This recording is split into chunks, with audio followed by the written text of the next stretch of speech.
Le matin qui bouleversa ma vie est une partie du livre Miracle Morning, offrez-vous un supplément de vie, de Hal Elrod.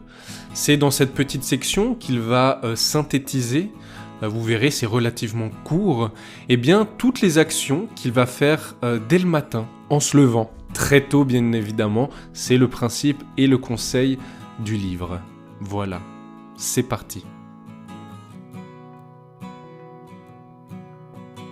Les dents brossées, le visage nettoyé et un grand verre d'eau à la main, je me suis assis le dos bien droit sur le canapé de ma salle de séjour à 5h05, considérant mon existence, pour la première fois depuis longtemps, comme véritablement enthousiasmante.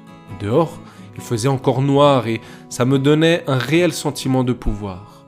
J'ai sorti ma liste renfermant les exercices de développement personnel et les effectué l'un après l'autre. Silence. Assis dans le silence à prier, méditer et à me concentrer sur ma respiration pendant 10 minutes, j'ai senti mon stress s'évanouir, le calme m'envahir et apaiser mon esprit.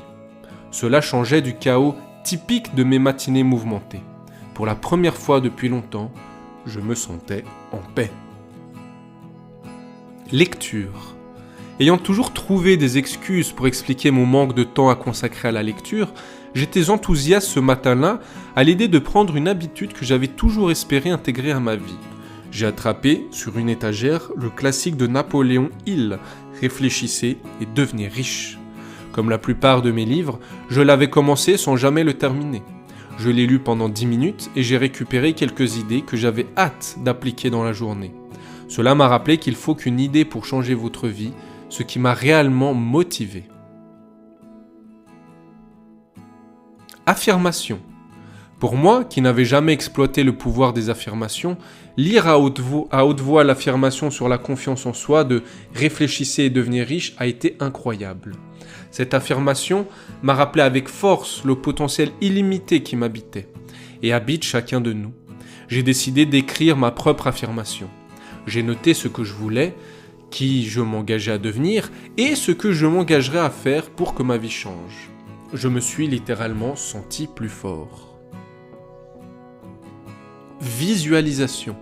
J'ai décroché du mur mon tableau de visualisation que j'avais créé après avoir vu le film The Secret.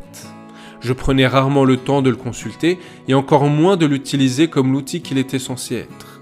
J'ai porté successivement mon attention sur les différentes images pendant 10 minutes, m'arrêtant sur tout mon être, ce que cela ferait si chacune d'elles entrait dans mon existence.